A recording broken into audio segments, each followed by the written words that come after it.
Bonjour à tous. Bonjour. Bonjour. Bon, il nous manque des participants, mais on va attaquer.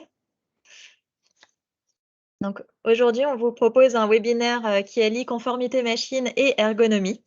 Le but, c'est de vous présenter des bonnes pratiques et des réponses concrètes aux questions qu'on peut se poser sur la conception machine ou l'utilisation des machines et en ergonomie. Donc moi, c'est pour ceux qui ne me connaissent pas, je suis Fanny Olivetto de la société ProQSE et donc je suis spécialiste QSE spécialisée en conformité machine et je suis accompagnée de Romain Terrier et Grégoire Mitonneau de la société Wergo. Bonjour à tous. Bonjour. Donc pour ceux qui ne connaissent pas la société Wergo, je vous laisse faire une présentation rapide. Alors, Wergo, Greg et moi, on est tous les deux docteurs en biomécanique. On s'intéresse beaucoup aux relations entre le cerveau et les muscles et on applique tout ça dans le domaine de la santé musculo-squelettique au sens large et tout particulièrement de la prévention des fameux TMS qui représentent de loin la première cause de maladie professionnelle. Et donc, on essaye de s'inspirer de ce que les sciences de la motricité nous enseignent pour aboutir à des actions les plus concrètes possibles dans ce domaine. Voilà. Parfait. Et donc aujourd'hui, on teste les fameux capteurs que Wergo utilise. Donc moi, j'en ai un posé sur le trapèze et on va vous montrer les gestes et ce que ça induit sur les différents muscles. Vous allez voir, ça va être très sympa. Donc il nous manque quand même pas mal de participants, mais on va commencer la présentation.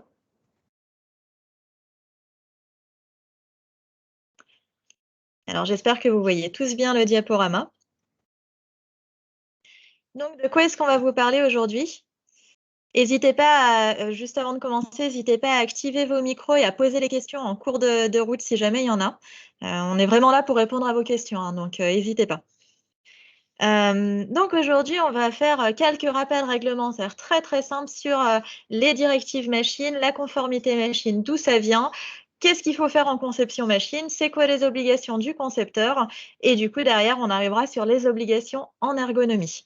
Et derrière, on répondra aux questions concrètement, on fait comment pour appliquer tout ça, et c'est quoi les bonnes pratiques à mettre en œuvre.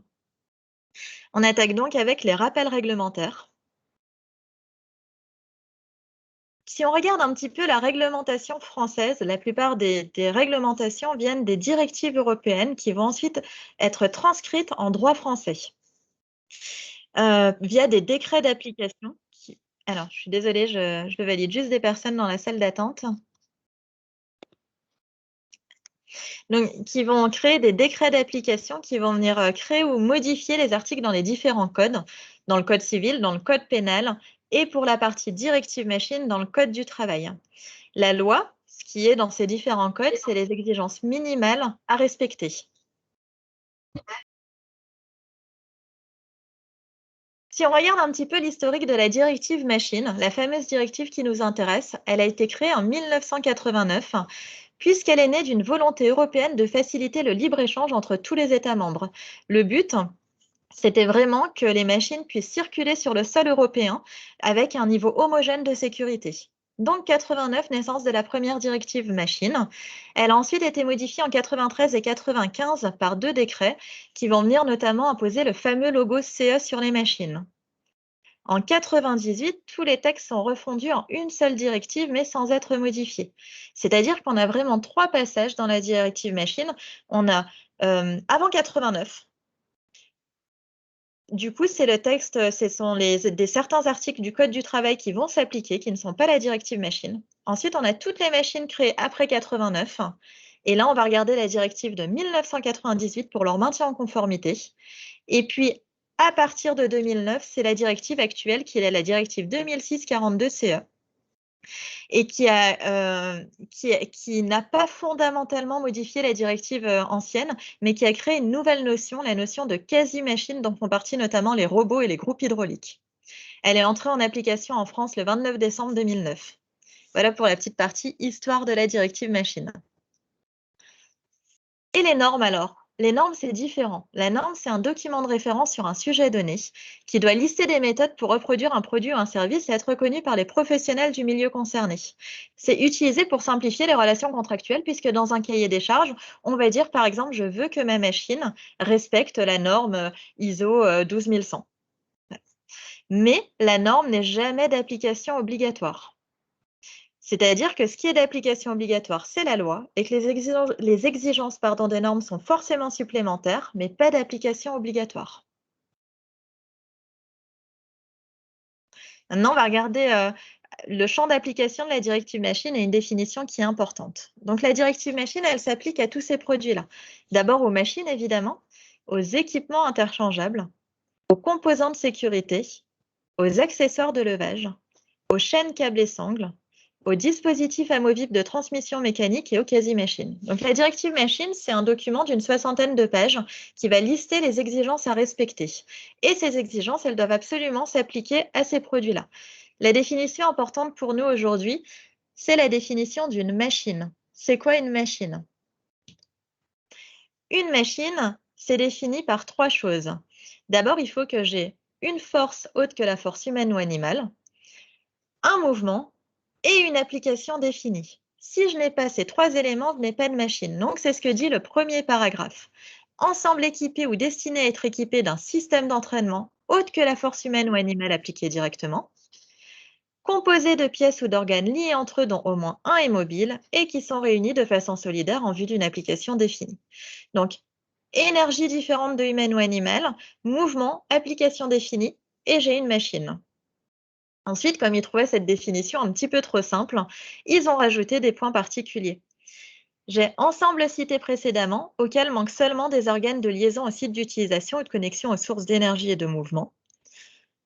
Ensemble cité précédemment, prêt à être installé et qui ne peut fonctionner en l'état qu'après montage sur un moyen de transport ou installation dans un bâtiment ou une construction. Ensemble cité précédemment ou ensemble de quasi-machines qui, afin de concourir à un même résultat, sont disposées et commandées de manière à être solidaires dans leur fonctionnement. C'est-à-dire que plusieurs machines réunies entre elles font une seule et même machine. Et ensemble de pièces ou d'organes liés entre eux dont au moins un est mobile qui sont réunis en vue de soulever des charges dont la seule force motrice est une force humaine directement appliquée. Voilà la définition d'une machine dans la directive machine, donc dans la loi française. Une personne qui voulait rentrer dans le webinaire, me semble-t-il. Alors, on va regarder tout de suite. À rentrer.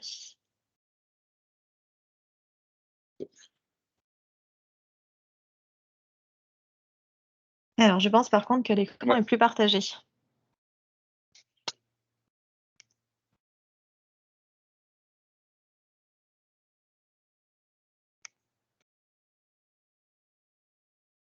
Est-ce qu'il y a des questions?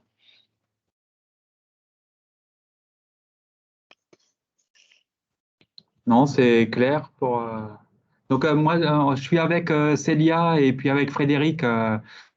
On a mis sur le grand écran dans la salle de réunion. D'accord, très bien. Voilà. Alors, encore une fois, n'hésitez pas, s'il y a des questions, à nous interrompre pour les poser. Maintenant, c'est quoi les obligations ergonomiques en conception et plus largement les obligations des personnes qui conçoivent des machines pour bien comprendre du coup le champ de cette directive CE et quand j'appose un marquage CE sur une machine, qu'est-ce que je dois respecter? Et bien, quand je conçois une machine, j'ai 3 exigences à respecter. La première, c'est ce qu'on appelle les exigences de conception. Je vais les retrouver dans les différentes directives. La directive machine qui est la plus contraignante et toutes les autres directives, la compatibilité électromagnétique, les équipements sous pression et la directive électrique. Donc, je vais regarder dans ces directives ce que je dois faire pour ma machine. Ensuite, je vais devoir respecter des exigences documentaires. Je vais devoir rédiger une déclaration CE, une notice, un marquage et concevoir un dossier technique. Et enfin, je vais devoir réaliser une analyse de risque. Là, je me retrouve face à 2 cas. Donc, j'ai fait tout ça. Et ma machine est visée par l'annexe 4 de la directive. L'annexe 4, c'est une liste de 23 machines dont font partie les machines de travail du bois, les machines de découpe de la viande, les presses d'injection plastique et les presses de travail à froid des métaux. Donc, finalement, très peu de machines qui sont sur le marché aujourd'hui. Mais en tout cas, si jamais ma machine est dans cette liste-là, dans ce cas-là, je ne peux pas apposer moi-même le marquage CE de ma machine. Tout mon dossier-là, avec mes 3 exigences à respecter, je vais l'envoyer à un organisme notifié, type APAV, Bureau Veritas, DECRA, qui va valider mon dossier technique et m'autoriser à mettre le fameux logo CE sur ma machine. Dans tous les autres cas, c'est-à-dire dans plus de 90% des machines qui circulent sur le sol européen aujourd'hui, c'est ce qu'on appelle de l'auto-certification. Donc, je vais déclarer ma machine CE et je vais déclarer dans la déclaration CE sur l'honneur que j'ai bien respecté toutes les exigences de conception. Ce qui explique qu'aujourd'hui, sur le sol européen, il y a aussi peu de machines qui sont conformes. C'est très important parce que ça, c'est les exigences des concepteurs. Mais l'utilisateur, il a l'interdiction de mettre en service une machine non conforme dans son atelier.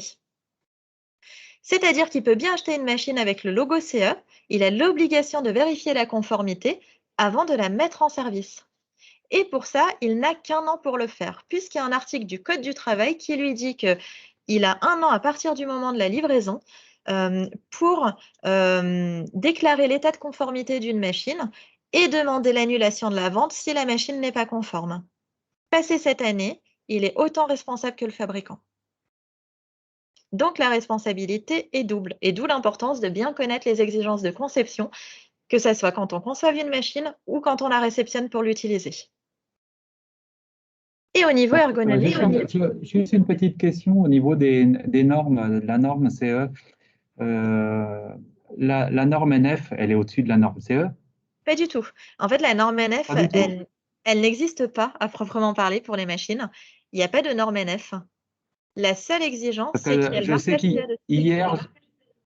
qu'hier, j'ai fait une formation, donc habilitation électrique, et puis justement, on parlait un peu de ça, quoi, sur nos machines, parce que les machines, nous, on les fait contrôler par en fait, notre fabricant qui fait venir soit Veritas ou Decra ou autre, Oui. et il nous délivre justement la certification CE. Après, une fois que la machine elle arrive sur site, on la fait recontrôler pour mise en conformité sur le lieu d'implantation de la machine par un organisme certifié qui nous refait Oui. tout un document qui nous certifie que la machine elle est bien conforme. Donc souvent, Oui. c'est vrai qu'ils trouvent des petites choses qui sont à modifier, alors que ça a été déjà vérifié par la personne extérieure. Et à la formation hier, ils nous ont dit que des fois, quand on faisait recontrôler derrière, souvent c'était une norme NF qui était supérieure en fin de compte à la norme CE. Alors non, la norme C'est pour ça NF, ma alors question. déjà, c'est ce que je disais au début, on ne parle pas de normes, on parle de législation, puisque la norme n'est jamais d'application obligatoire. Les normes, c'est ISO 9001 ou effectivement une NF avec un nom différent. Mais par exemple, pour les machines, on a l'ISO 12100 qui va imposer des obligations sur l'analyse de risque, l'ISO 13485 qui va imposer des obligations sur les chaînes de sécurité. Donc ça, effectivement, dedans, il y a des exigences supplémentaires par rapport à la loi, mais ce n'est pas d'application obligatoire. La seule exigence légale, c'est le logo CE. Et du coup, le respect de la directive machine. S'il y a D'accord, mais une du norme coup, NF, si on a une machine, on va dire on la reçoit par le fabricant avec la norme CE, et oui, que nous, on fait contrôler derrière et qu'il nous trouve des petites choses qui ne sont pas conformes, oui, vous avez un c'est an. à nous, c'est à nous. Non, c'est au fabricant. Vous avez 1 an après la livraison pour qu'ils vous mettent en conformité la machine et c'est assez frais. Et D'accord. sinon, donc, vous pourrez nous renvoyer un mail, on vous enverra l'article du Code du travail qui le dit. Sinon, vous pouvez demander la résolution de la vente. Ça, Ok. souvent, on ne le fait jamais parce que quand on achète une machine, on en a besoin. Donc, on ne va jamais jusqu'à la résolution de la vente. Par contre, ça permet un petit peu de mettre la pression au fabricant qui est responsable parce qu'il n'a pas le droit de vous livrer une machine non conforme.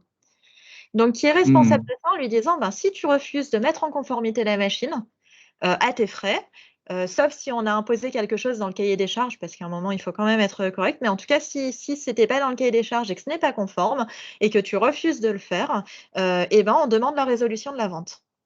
Et comme il ne va pas se retrouver avec une machine sur les bras, il a tout intérêt à le Oui. remettre en conformité. Ok. Donc ça, c'est un article du Code du Ok. travail qu'on pourra vous envoyer. Mhm. D'accord. Voilà. Donc, Merci. si on regarde les exigences... Est-ce qu'il y avait une autre question? Non? On continue. Non, tu as des questions, Safad? Non, non. Donc, si on regarde les exigences de conception au niveau ergonomique, qu'est-ce que ça dit? Donc, je vous ai dit, la directive machine, c'est 60 pages d'exigences à regarder. Et finalement, pour les exigences ergonomiques, il n'y a que 2 tout petits paragraphes. Le premier, c'est le paragraphe qui s'appelle ergonomie et qui nous dit, dans les conditions prévues d'utilisation, La gêne, la fatigue et les contraintes physiques et psychiques de l'opérateur doivent être réduites au minimum compte tenu des principes ergonomiques suivants. Tenir compte de la variabilité des opérateurs en ce qui concerne leurs données morphologiques, leur force et leur résistance. Offrir assez d'espace pour les mouvements des différentes parties du corps de l'opérateur. Éviter un rythme de travail déterminé par la machine. Éviter une surveillance qui nécessite une concentration prolongée. Et adapter l'interface homme-machine aux caractéristiques prévisibles des opérateurs. Donc, dans ce tout petit bout de paragraphe, finalement, il y a beaucoup de choses et beaucoup de principes, mais il n'y a rien de clair. En fait, jamais dans la directive machine, on nous dit placer l'IHM, l'interface homme-machine, à telle hauteur. Mettez des convoyeurs d'accumulation pour éviter le rythme de travail. En fait, on nous donne juste des principes très larges ergonomiques, mais on nous dit rien de particulier. C'est pour ça qu'on a décidé de faire ce webinaire pour un petit peu passer à et concrètement, comment est-ce qu'on fait? Donc ça, c'est le premier texte ergonomie. Il y en a un deuxième sur le siège qui dit « Le cas échéant et lorsque les conditions de travail le permettent, les postes de travail faisant partie intégrante de la machine doivent être conçus pour l'installation de sièges. Si il est prévu que l'opérateur soit en position assise au cours de son travail et si le poste de travail fait partie intégrante de la machine, le siège doit être fourni avec la machine. » Ça, c'est important et c'est vraiment dans la directive machine, donc dans le code du travail. Si on vous vend une machine qui est prévue pour fonctionner avec un opérateur assis devant, le fournisseur doit vous fournir le siège. Le siège de l'opérateur doit lui assurer une position stable. En outre, le siège et la distance le séparant des organes de service doivent pouvoir être adaptés à l'opérateur. Et si la machine est soumise à des vibrations, le siège doit être conçu et construit de manière à réduire au niveau le plus bas les vibrations. L'ancrage du siège doit résister à toutes les contraintes. Et très important, s'il n'y a pas de plancher sous les pieds de l'opérateur, celui-ci devra disposer de repose-pieds antidérapants. Voilà tout ce que dit la directive machine sur la partie ergonomique. Alors, concrètement… Nous, juste une petite question, c'est au niveau justement des machines, ça nous arrive d'acheter des machines justement où on travaille assis, mais jusqu'à maintenant, en fin de compte, nous, quand on commande que la machine. On n'a jamais le siège et c'est vrai qu'il ne nous est jamais venu à l'idée de demander le siège adapté à la machine quand on passait commande, quoi. Nous, on a nos propres sièges ou on achète nos sièges, quoi.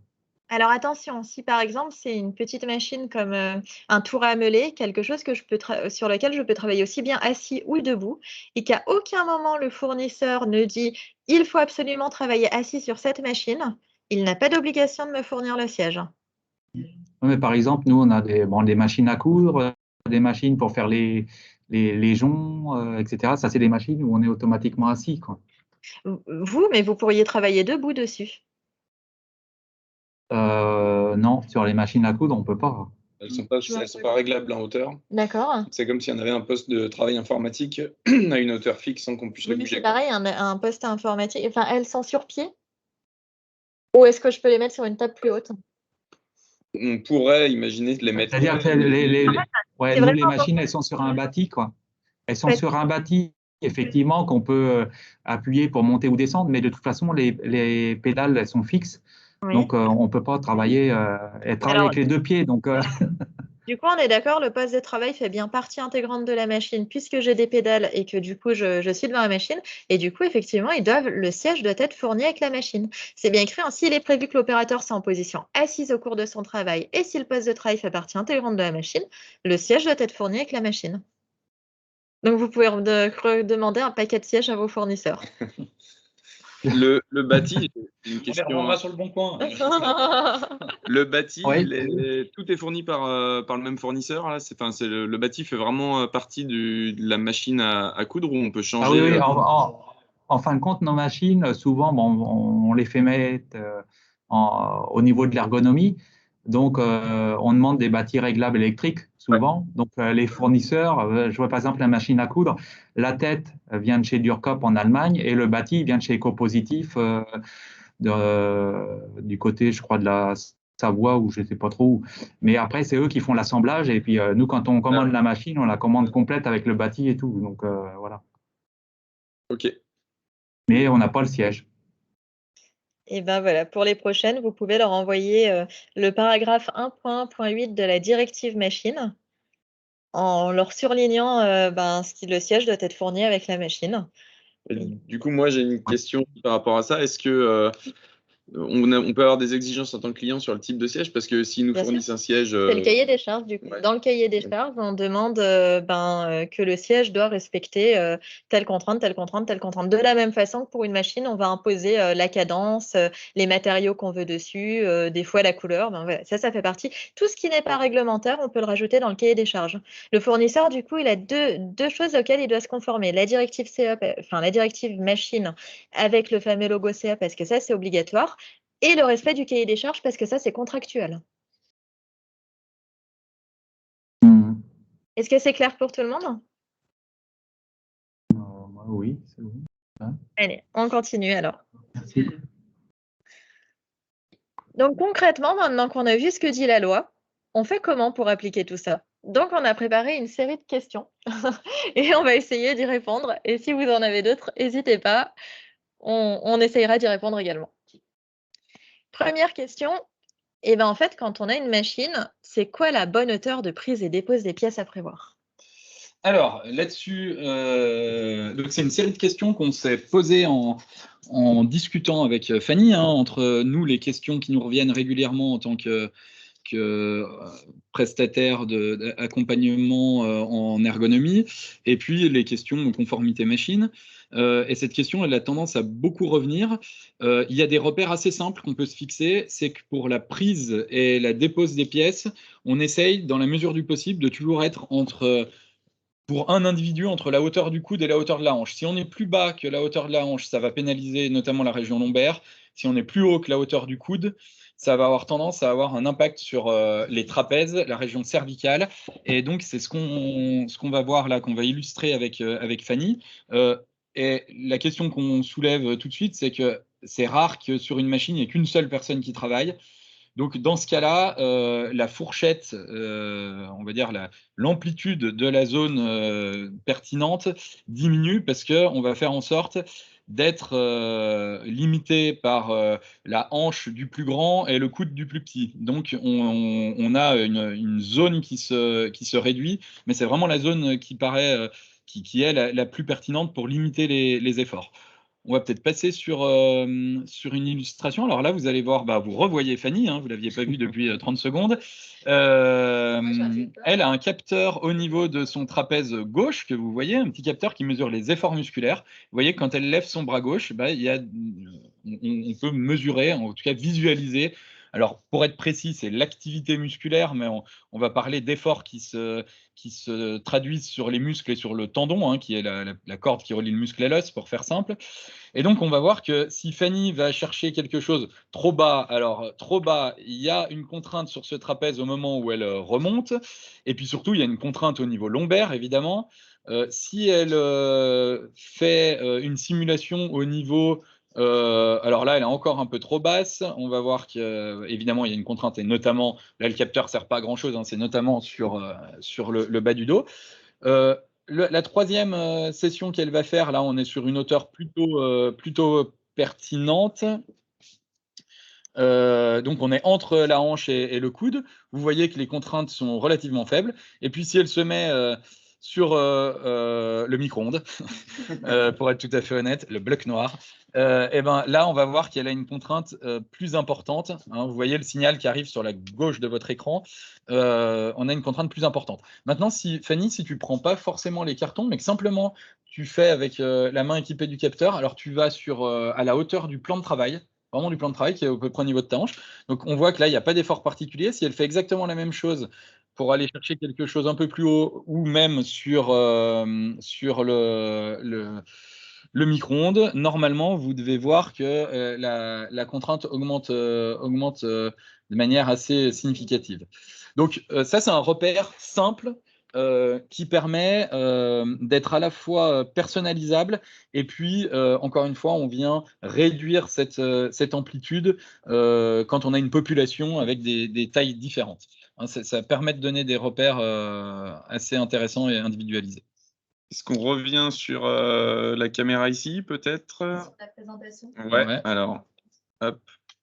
Alors là, d'ailleurs, hein, j'en profite pour faire une petite blague pendant ce temps-là, mais depuis qu'on a rencontré Fanny et qu'on a eu la vraie définition d'une machine, pour qu'on continue à appeler Greg une machine, eh ben, il se met une source d'énergie externe en permanence. Hein, il a trouvé la parade.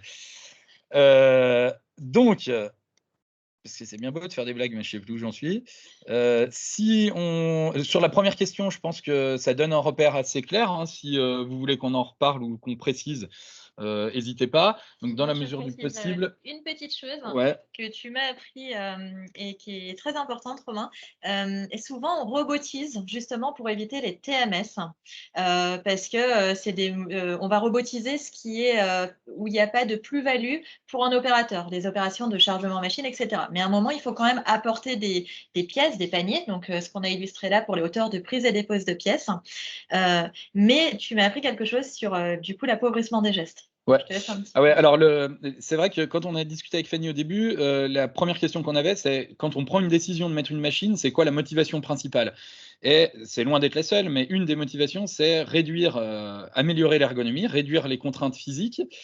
Et du coup, l'idée, c'est important de réduire les contraintes physiques, mais il faut penser à l'effet, le corollaire qui peut être un peu négatif de ça, c'est-à-dire qu'on va appauvrir le répertoire de gestes que la personne va faire, et potentiellement, on va peut-être enlever effectivement les contraintes les plus importantes, mais si celles qui restent deviennent moins riches, moins variées, eh ben, ça peut être contre-productif finalement vis-à-vis de la prévention des TMS. Donc, il faut vraiment faire attention à ça, à essayer de garder une variabilité qui peut être une variabilité de posture, on va y revenir un peu après, mais c'est vraiment quelque chose qu'il faut essayer de garder à l'esprit.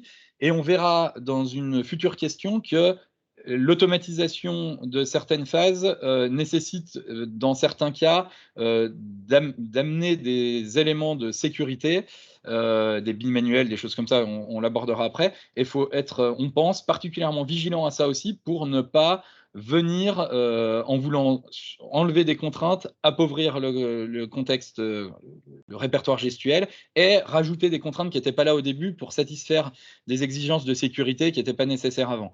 Donc, je ne sais pas si c'est complètement clair, mais on reviendra sur cette question-là, et c'est vraiment les deux points très généraux de vigilance qui nous semblent nécessaires. Et on voit souvent des choses comme ça en entreprise. En se focalisant pour enlever une partie de la tâche qui est pénalisante, ben, des fois, on ne fait pas attention qu'on crée d'autres problématiques. Voilà pour ça, peut-être qu'on va passer à la deuxième question. Alors, une question qu'on a souvent, est-ce qu'il vaut mieux privilégier un poste assis ou debout? Alors là, on va faire une réponse centriste. Tu reviens de Normandie, toi, en plus. Voilà, je reviens de Normandie. On va faire une réponse centriste où, idéalement, si on peut, il faut alterner les postures. Il n'y a pas de posture idéale, chacune a ses avantages, ses inconvénients. La posture assise est souvent perçue à court terme comme plus confortable. Par contre, elle est plus pénalisante à la fois pour la région lombaire et aussi pour la région des cervicales et des trapèzes. Encore une fois, la zone sur laquelle Fanny a les capteurs. Donc là, j'ai pas de retour, mais on est sur la bonne caméra. On est sur la bonne caméra. Et donc là, on va voir si Fanny, par exemple, tu simules un travail assis ou debout. Alors là, tu travailles debout. Alors même sur une zone peut-être encore un peu plus basse. Donc, Fanny simule la manipulation de pièces debout. Maintenant, si tu te mets assise et que tu fais le même type de travail, alors, évidemment, si elle est à une hauteur comme ça, c'est beaucoup plus contraignant, mais même en étant un peu plus bas sur une zone en dehors du plan de travail, Fanny, même tu fais du R, de la R manipulation de pièces, on voit que là, elle est comme ça, et puis si elle repasse debout, vous voyez la contrainte sur son trapèze, si elle repasse debout et qu'elle fait de la manipulation de pièces à une hauteur toujours pareille, sur les repères au niveau de la hanche, on voit qu'on a quand même des niveaux de contraintes qui sont largement différents. Donc, pour le trapèze et la région cervicale, clairement, la posture debout est plus bénéfique que la posture assise. Évidemment, si on est debout statique toute la journée, ça va poser d'autres problématiques, notamment potentiellement au niveau des avant-bras avec une extension du poignet qui peut se répercuter par des douleurs sur le coude. Et puis, il y a la notion de fatigabilité générale, de jambes lourdes, de choses comme ça, qui n'est pas idéale. Donc, le top, c'est de pouvoir alterner assis-debout. Si plan de travail est réglable, c'est une plus-value. Sinon, encore une fois, c'est l'adaptation du siège. Il faut privilégier un plan de travail qui permet de travailler debout, donc entre la hanche et le coude, toujours pareil. Et puis, adapter la chaise, avoir une chaise haute avec une assise plutôt autour des 80-90 cm, chaise haute d'atelier qui permettent d'alterner assis debout sur un plan de travail qui peut lui-même rester fixe. Là, on a fait le choix de se concentrer, en tout cas en termes d'exemple, d'illustration des efforts sur la région des trapèzes et des cervicales. Ça fait partie des douleurs particulièrement fréquentes, mais les conseils sur l'alternance des postures ici sont encore au moins aussi pertinents pour la région lombaire. Là aussi, ce n'est pas une surprise de dire que cette région lombaire, elle est très concernée par des douleurs. Et ces conseils, ils sont vraiment hyper pertinents aussi pour réduire ces problématiques de lombalgie chronique. Donc, c'est encore plus important par rapport à ça. Excellent. Donc là, je pense que sur cette question, on est pas mal.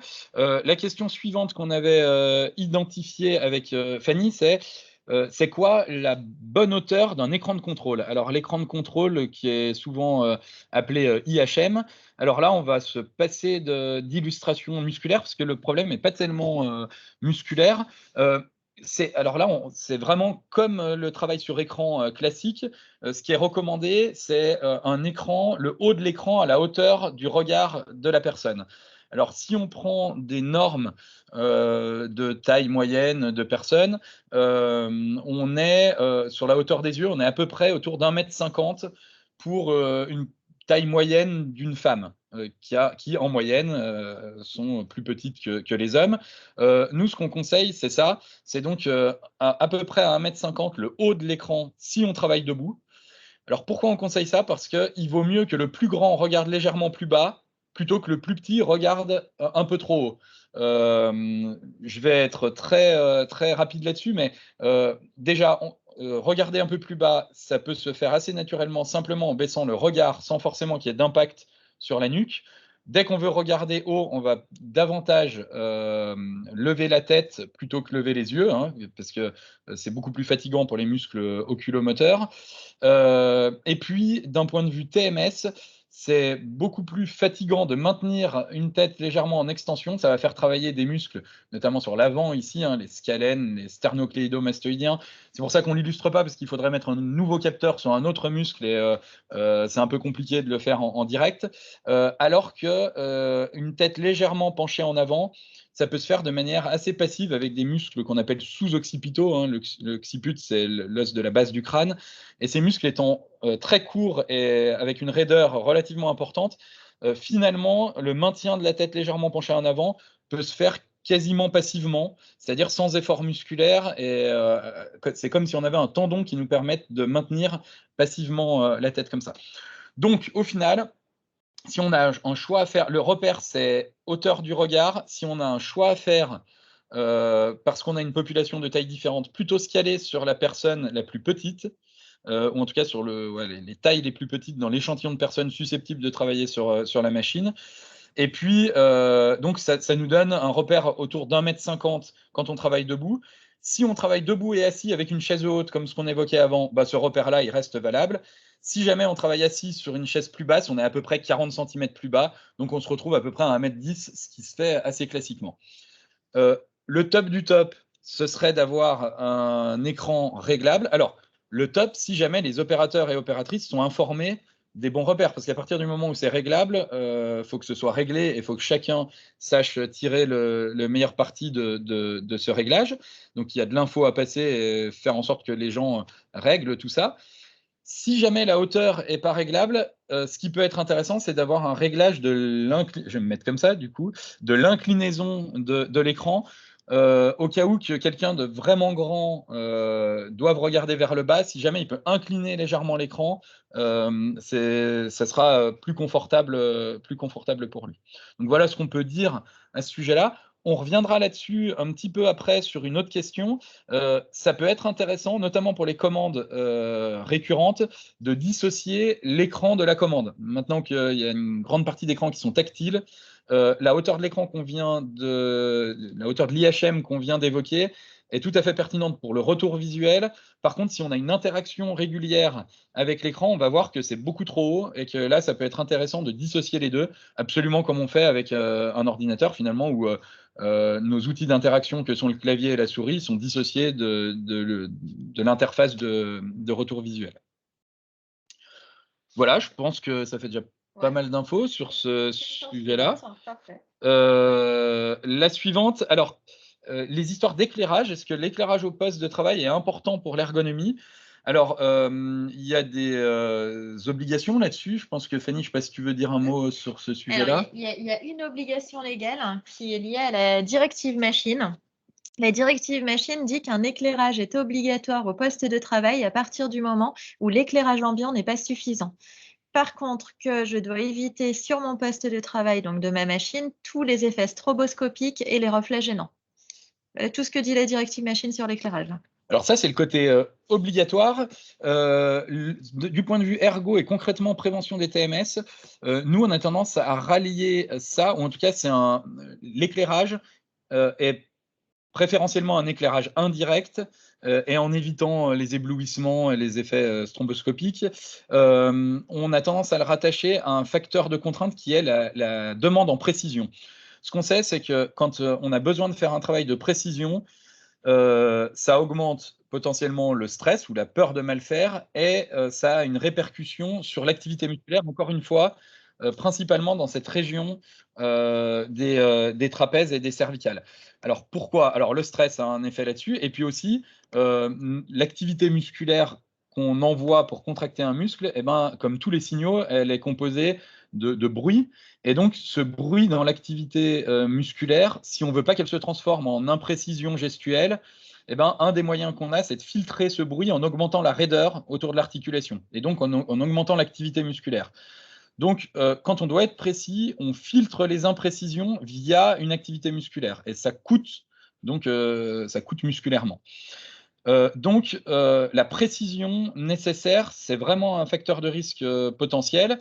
Et donc, on essaye de limiter l'impact de cette précision sur le coût musculaire en apportant tout ce qu'on peut. Alors, soit en apportant des moyens sur le poste, en réfléchissant à des moyens pour limiter la conséquence négative d'une éventuelle imprécision, et puis aussi, évidemment, en apportant tout ce qu'on peut pour faciliter l'exigence de précision liée à la tâche. Et pour ça, évidemment, la qualité des informations visuelles que va pouvoir prélever l'opérateur ou l'opératrice est particulièrement importante.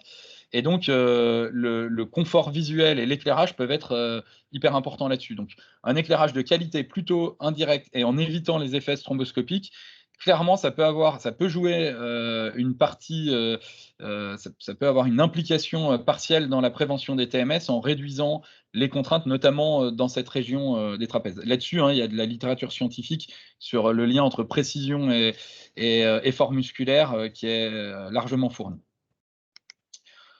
Question suivante. Voilà pour ça, ouais, je pense qu'on peut passer à la question suivante où on va revenir sur de l'illustration, peut-être qui est un peu plus interactif. Alors, quelles sont les principales contraintes à éviter au poste de travail? Alors, c'est une question vague. Quand on reprend la directive machine, il y a une des contraintes, et on va évacuer ce sujet-là assez vite, une des contraintes qu'on peut créer en créant de l'automatisation, en fait, en mettant une machine en place, c'est d'imposer une cadence. Et donc ça, c'est très important d'essayer d'éviter d'imposer cette cadence pour laisser la personne, l'humain, maître de son rythme et de créer des variations dans ce rythme-là. Et donc là, il y a plein de solutions techniques, notamment les zones tampons. Peut-être que tu as des... L'ajout de convoyeurs voilà, pour de convoyeurs. créer des zones tampons, des stockages de pièces. Oui, faciliter, rajouter un bouton pour l'envoi de pièces et pas que du coup ça soit automatique et donc qu'il soit lié à une cadence. Voilà, il y a des solutions techniques en tout cas là-dessus, mais c'est quelque chose à laquelle il faut faire attention quand on ajoute une machine. Et puis après, l'autre chose dont on voulait parler, c'est un sujet qu'on a commencé à évoquer tout à l'heure, mais c'est que, comme on le disait, quand on apporte un aspect automatique, il y a des exigences de sécurité qui surviennent, et souvent, on a potentiellement besoin d'une bimanuelle pour éviter les écrasements et les accidents. Et là, ça rajoute du coup une gestuelle qui n'était pas là au début, une contrainte potentiellement mécanique. Et du coup, ça peut être intéressant, surtout si on met en place la machine au départ pour diminuer des contraintes biomécaniques. Ça peut être particulièrement intéressant d'éviter d'en recréer de nouvelles, notamment par cette exigence. Alors, en termes de caméra, on va revenir. Ok, là, tac, tac. Normalement, vous allez voir Fanny réapparaître.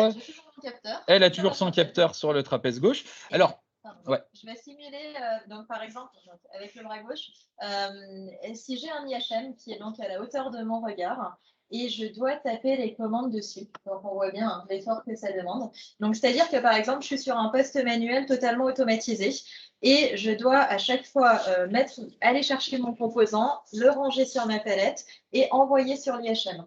Donc là, on voit bien les contraintes. Donc, à partir de là, il va falloir que je déporte ma commande de l'IHM pour, du coup, éviter cette contrainte. Donc, je prends toujours mes pièces, je les range sur la palette, mais cette fois, au lieu d'aller appuyer là, qui fait donc cette contrainte-là, je viens appuyer à la hauteur du plan de travail. Et là, on a beaucoup moins de contraintes. Parce que là, alors là, quand Fanny tourne la tête, il y a la rotation. Au passage, il y a un truc intéressant. Fanny a un capteur sur le trapèze gauche. Et donc, c'est quand elle tourne sa tête à droite que le trapèze gauche s'active. C'est pas complètement intuitif, mais en fait, comme les trapèzes, sont attachés à l'arrière du crâne, c'est la contraction du trapèze gauche qui fait tourner la tête à droite, la contraction du trapèze droit qui fait tourner la tête à gauche. Et donc, si jamais le poste de travail impose le maintien d'une rotation de la tête à droite, ça risque de générer des douleurs à gauche et inversement. Hein, ça, c'est une info qui peut être intéressante. Donc, du coup, IHM là, ou même là, j'appuie. Et maintenant, si je fais le même geste en bas. Beaucoup moins de contraintes. Donc, ça paraît assez intuitif, mais ça se mesure vraiment. Et là, encore une fois, quand on voit des différences à l'œil nu comme ça sur les signaux, c'est vraiment qu'on est sur des facteurs 3-4 entre une situation et une autre. Il nous arrive de voir des diminutions de 20-30% entre deux situations sans que ça saute aux yeux à l'œil nu comme ça. Donc là, on est vraiment sur quelque chose d'intéressant. Donc là, ce que vient d'illustrer Fanny, c'est ce que j'évoquais tout à l'heure, c'est la dissociation entre le retour sur l'écran et puis l'interaction avec la machine. Maintenant, ce qu'on peut voir aussi, c'est quand il y a, comme on le disait, des bimanuels. Alors déjà, ne pas les mettre trop hautes. Si on a des bimanuels trop hautes, là, on voit qu'il y a une contrainte. Si, Fanny, tu fais la même chose plus bas au niveau de la hanche, on voit que la contrainte est bien moins importante. Et puis, alors évidemment, éviter les pressions et préférer à ça les bimanuels tactiles. Hein, je pense que c'est sensitive, ouais, pour éviter l'effort. Et puis, il y a quelque chose d'intéressant dans l'orientation de ces cellules sensitives. Alors, si elles sont à plat, on a vite tendance, si tu peux te ravancer un tout petit peu, Fanny, pour qu'on voit tes coudes, on a vite tendance, si elles sont un peu trop hautes, à faire l'effet aile de poulet, hein, wings, je me suis cru chez KFC d'un coup là. Si jamais on monte les coudes sur les côtés pour aller à la hauteur nécessaire, vous voyez tout de suite l'impact que ça a sur la région, la ceinture thoracique, hein, donc notamment le trapèze, mais les épaules également. Et ça, une manière de l'inhiber, c'est d'avoir plutôt des cellules qui soient verticales avec la main. Alors, en plus, si on mettait une électrode sur le coude, on verrait que la position de l'avant-bras est plus naturelle. On n'est ni en pronation, paume de main vers le bas, ni en supination, paume de main vers le haut. Donc, c'est plus naturel pour le coude. Et on voit que, de fait, ça va inhiber cet effet aile de poulet. On reste sur le côté comme ça. Et puis, même si on est un peu trop haut en étant sur le côté, on va jouer plutôt sur la flexion du coude, qui a beaucoup moins d'impact sur la région cervicale, trapèze, épaule que si on éloigne les coudes du buste. Donc voilà pour ça, hein, préférer au final les cellules sensitives, si possible plutôt dans le plan vertical et plutôt avec un repère niveau de la hanche de la personne la plus grande parmi celles qui sont censées passer. Donc là, on est bien, hein, Fanny est plus grande que nous. On est à l'inverse des moyennes nationales pour le coup. Juste pour rajouter un truc par rapport à ça, quand il y a des opérations comme ça qui ne nécessitent pas une précision incroyable, hein, pour le coup, aller chercher le bouton sensitif de la commande bimanuelle, c'est rarement hyper précis en termes de gestuelle. Ça nous offre la possibilité justement de le mettre un petit peu plus bas. Il n'y a pas besoin de confort visuel et donc ce ne sera pas mauvais pour les cervicales de le mettre trop bas, par exemple. Donc on peut avoir les épaules vraiment reposées et on n'est pas obligé de la mettre dans une zone de confort visuel devant nous. Donc ça nous offre de la liberté, le fait que ce ne soit pas une tâche trop précise. Voilà. Excellent. Ouais, alors, t'es plus à l'image, mais Excellent. Je crois qu'on arrive, on avait vraiment beaucoup de choses à vous dire, hein. On arrive sur la fin du timing. Peut-être qu'on va. Je crois que c'était la dernière question, hein. Alors, il y a quand même, et du coup, c'est quoi les points intéressants à retenir? Là-dessus, on va aller assez vite, mais on vous avait préparé une petite infographie en se disant les points à retenir, en fait. Souvent, dans le domaine de l'ergonomie, on a tendance à vouloir trop généraliser les choses, mais c'est difficile de faire une synthèse globale. Ce n'est pas les mêmes conseils qu'il faut retenir pour éviter les douleurs cervicales que pour éviter les douleurs au coude. Donc, ce qu'on a préparé sur cette petite diapositive, c'est un petit peu pour toutes les douleurs qui sont d'origine cervicale. Ce qu'il faut essayer de privilégier le plus possible, c'est l'alternance assis-debout. Et puis, si jamais on est assis, essayer de fournir un appui sur les avant-bras. L'appui sur les avant-bras, ça consiste à avoir l'ensemble de l'avant-bras reposé. En tout cas, que sur les poignets, ça ne suffit pas, parce que si on a le coude dans le vide, ça se répercute sur une activité musculaire au niveau des trapèzes. Donc, si on peut alterner assis debout et favoriser l'appui des avant-bras quand on est assis, c'est vraiment le mieux qu'on puisse faire pour la colonne cervicale. C'est beaucoup plus important. Alors, je ne dis pas que la position de la tête n'a aucune influence, mais c'est des points qui impactent beaucoup plus les efforts musculaires dans cette région que la position de la tête. Et puis, on assume chez Wergo qu'on ne puisse pas réduire toutes les contraintes, ou en tout cas qu'on puisse, à un moment donné, on arrive à un seuil, on ne peut pas aller plus bas. Et donc, on insiste toujours beaucoup sur les moyens de compensation qu'on peut avoir via des exercices relativement simples, mais très ciblés, des exercices qui permettent de déconstruire le mécanisme qui est à l'origine de l'installation de la douleur. Et en l'occurrence, quand on a des douleurs dans cette région cervicale trapèze, dans l'immense majorité des cas, c'est parce que notre cerveau a perdu l'habitude, a perdu la capacité à relâcher le trapèze. Et on se retrouve dans une espèce de situation d'auto-allumage. Et pour ça, on a des exercices qui sont relativement simples, s'ils sont faits 4-5 fois dans la journée, qui nous aident à réapprendre au cerveau à relâcher le trapèze. Alors, c'est un exercice qu'on appelle le cornuo. Ceux qui nous connaissent savent pourquoi. Ceux qui ne nous connaissent pas, il suffit de nous contacter pour savoir. Voilà. On a l'équivalent pour l'épaule, où l'idée, c'est d'essayer de limiter l'alternance port de charge et élévation des bras. C'est vraiment un cocktail explosif pour l'épaule. Et quand on ne peut pas l'éviter, c'est hyper important de s'assurer qu'on n'a pas un décentrage qui se fait dans l'épaule. Et si c'est le cas, d'utiliser l'exercice que cette fois-ci on appelle la Josiane pour corriger cet aspect-là. Quand on dit éviter l'alternance port de charge et élévation des bras, c'est intéressant, mais quand on s'adresse à des préparateurs de commandes, par exemple, c'est compliqué, hein. C'est compliqué, c'est l'essence même de leur travail. Donc, on va plutôt agir sur la compensation. Comment on peut faire pour qu'ils puissent être confrontés à cette contrainte-là en ayant le moins de répercussions négatives possible.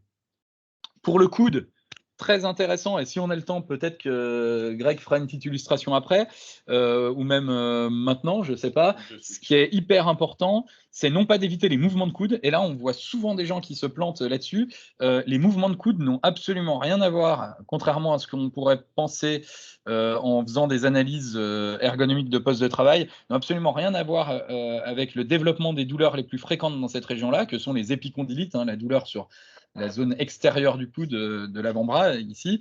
C'est plutôt les efforts de serrage et les extensions du poignet qu'il faut essayer de limiter pour éviter cette problématique. Et là, peut-être qu'on va voir une illustration. Cette fois-ci, c'est Greg avec son petit capteur sur cette zone du coude qui va être là. Donc, on va voir que quand il fait des mouvements de coude, en fait, il n'y a quasiment pas d'effort dans cette région-là, hein. Donc, on a tendance à faire la chasse à ces efforts-là, mais en fait, c'est pas ça. Par contre, quand il arrête de bouger le coude, mais qu'il serre le poing, il y a beaucoup plus d'efforts dans cette région de l'extérieur du coude. Et s'il fait une extension du poignet également. S'il joue du piano debout, ma blague préférée, il y aura également plus d'efforts, rien que du fait de bouger les doigts, que quand il fait une flexion-extension du coude. Donc là, on est encore une fois sur une idée reçue, un piège. Ça paraît logique de se dire, je vais réduire les mouvements de coude pour réduire les douleurs au niveau du coude, mais ce n'est pas ça qu'il faut faire. C'est vraiment plus, vous l'avez vu, les efforts de serrage et les efforts Donc, les extensions du poignet qui sont à limiter.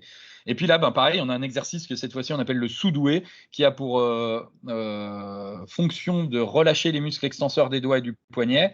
Vous avez compris pourquoi, et stabilisateur du poignet, et de réorienter les fibres de collagène dans le tendon si jamais elles ont été impactées. Et puis, sur tout ce qui peut être syndrome de pincement nerveux au niveau de la main, canal carpien, pincement du nerf cubital, là, ce à quoi on va faire la chasse, c'est les besoins en précision de la tâche. Alors, on l'a évoqué tout à l'heure pour le trapèze, mais c'est également vrai ici. On va essayer de limiter les efforts en pince digitale. Et ça, si on arrive à aider la personne dans les tâches de précision, l'assister là-dedans, par l'éclairage, par des outils plus adaptés, par des garde-fous pour limiter les conséquences négatives d'une éventuelle imprécision, tout ça, ça va participer à réduire la contrainte à ce niveau-là et réduire le risque de développement de canal carpien. Il y a aussi un exercice que cette fois-ci on appelle le chef. Et puis, pour la région lombaire, encore une fois, c'est l'alternance assis-debout. Appui d'avant-bras assis, c'est moi qui ai oublié d'effacer cette petite phrase qu'on effacera après. Elle n'a rien à voir là, c'est que pour les trapèzes, ça. Et puis, on va jouer sur conserver, si possible, la meilleure extensibilité possible des muscles ischio-jambiers qui sont à l'arrière de la cuisse, parce qu'eux, ils ont tendance à se rétracter assez naturellement. Et donc, leur raideur va influencer la mobilité et la position naturelle du bassin. Et cette position, ce manque de mobilité du bassin va avoir un impact direct sur l'augmentation des contraintes lombaires. Donc voilà un petit peu une fiche résumée des principales choses auxquelles on peut faire attention, quand on est utilisateur de la machine, mais qu'on peut aussi, dont on peut s'inspirer pour monter son cahier des charges quand on fait une commande auprès d'un fournisseur. Et puis, les fournisseurs de machines peuvent également essayer de se démarquer en prenant en compte ces éléments-là pour traduire les grandes recommandations un peu vagues de la, je sais plus comment on dit, de la directive. De la directive On n'est pas hyper à l'aise avec les termes un peu juridiques, hein, vous en rendez compte. De la directive machine en actes concrets et réellement favorable pour la prévention ou le soulagement de ces douleurs. Voilà pour ça.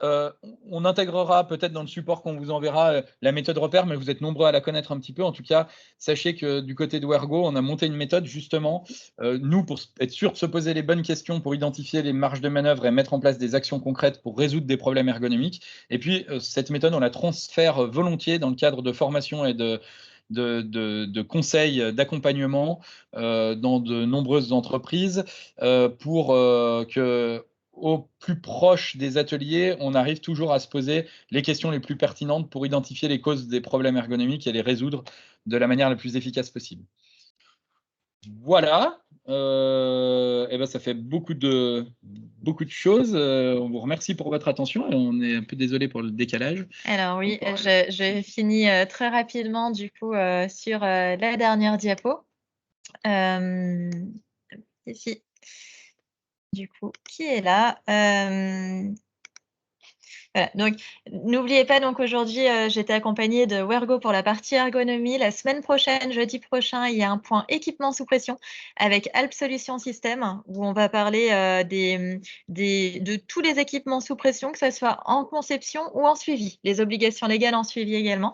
Et puis le 14 octobre, on se retrouve pour la partie Cobot, robot collaboratif, comment mettre en œuvre un robot collaboratif en sécurité dans nos ateliers. Et comment je peux utiliser les préhenseurs pneumatiques, et ça sera avec la société DefiTech. Donc, vous pouvez aller vous inscrire au webinaire qui vous intéresse sur le site proqs.fr et vous avez nos coordonnées dans la dernière diapo. Si vous avez besoin de contacter Wergo ou moi-même pour ProQSE et les accompagnements QSE. On espère que le webinaire a répondu aux questions que vous vous posiez sur l'ergonomie et la conformité machine. Si ce n'est pas le cas, on reste disponible pour les dernières questions. Et en tout cas, merci à tous pour votre attention. Alors moi, j'ai une question. Oui. Est-ce qu'on peut considérer qu'une tireuse à bière, c'est une machine sous pression? Le fût devient sous pression, il faut que ça soit supérieur à 0,5 bar. D'accord. Pour être considéré comme un équipement sous pression. Non, parce que sinon, on a plein de gens à envoyer au webinaire. Je les attends avec plaisir. On répondra à toutes les questions, y compris sur les tireuses à bière. Parfait. Merci pas de questions plus que ça? Elles sont venues au fil de l'eau, finalement, j'ai l'impression. On les a perdues. C'est parfait. Non, j'ai une question, moi. Oui. Ouais. Kamel, technicien de maintenance. Je voulais savoir, donc, lors de la conception, la directive européenne, elle englobe l'obligation ergonomie, alors, au-delà de l'élec, la mécanique, l'hydraulique. Oui, il y a 2 textes, ceux qu'on a présentés en début, qui présentent Ouais. les obligations ergonomiques et sur le siège, effectivement. La directive machine, c'est vraiment très large dans les exigences de conception et dedans, il y a l'ergonomie. Mais il y a aussi des exigences sur le transport, sur le déplacement de la machine, sur l'incendie, sur l'explosion. D'accord, parce que lorsqu'on fait passer, par exemple, l'organisme de contrôle, cette notion-là, moi, je la vois jamais. C'est toujours technique, quoi, électrique, mécanique, Non, il y a bien. brûlure. En fait, normalement, quand on vérifie la conformité d'une machine, on reprend vraiment tous les points de la directive machine et on regarde si c'est bien conforme. Donc, s'il ne la voit pas, c'est qu'il considère qu'il n'y a pas de problématique sur l'ergonomie, mais pourtant, c'est bien une exigence de la directive. D'accord. C'est peut-être lié au fait que ce qui est dans la directive est hyper vague, justement, ce qu'on disait, et du coup, comme c'est vague, les points de contrôle sont de fait vagues aussi, ça doit être validé, il me semble que c'est possible que ce soit une explication, c'est que c'est validé de fait parce qu'il n'y a pas de point de contrôle très précis, finalement. C'est ça. Par contre, il pourrait éventuellement dire que le siège n'est pas fourni alors qu'il devrait être fourni. Alors qu'il devrait être fourni, Sur ce cas-là, toi, du coup, quand tu fais une vérification de. Si le siège n'est pas, je le mets. Tu le mets. Enfin, attention, il faut vraiment, si par exemple, moi je prends l'exemple des meuleuses parce que du coup, je fais plus des machines mécaniques, mais par exemple, une meuleuse, on me dit oui, mais là on travaille acier. Ok, mais elle est vendue sans le bâti. Donc en fait, le fournisseur n'a pas l'obligation de fournir le siège parce qu'il ne sait pas comment vous allez utiliser sa machine. Et il ne sait pas si c'est va être utilisé ponctuellement. Par exemple, nous, sur nos pareuses, on a un bâti, on a tout un ensemble fourni par le constructeur. Et oui, c'est vrai qu'on n'a pas le siège avec. Et il le répercutera peut-être sur le prix après. Par contre, dans la notice, est-ce qu'il dit que le poste peut être utilisé assis comme debout ou est-ce qu'il dit que le poste doit être utilisé uniquement assis? S'il dit que c'est un poste qui doit être utilisé assis et qu'il n'y a pas le siège, dans ce cas-là, c'est pas conforme. Non, debout, c'est pas possible. Alors du coup, on aurait des TMS sinon. oui, et donc il ne serait pas bon pour l'ergonomie. Donc après, c'est un débat à avoir. Des fois, il y a la réglementation et puis il faut se poser la question si on a envie de se mettre mal avec notre fournisseur pour un siège. C'est aussi le point à voir. Merci beaucoup. Merci à vous. Est-ce qu'il y a d'autres questions? Non, c'est bon. Impeccable. Et bien alors, merci à tous pour votre attention. Merci beaucoup. Et puis, à bientôt. Bon appétit. À bientôt. Bon appétit. C'est très clair. Merci, au revoir.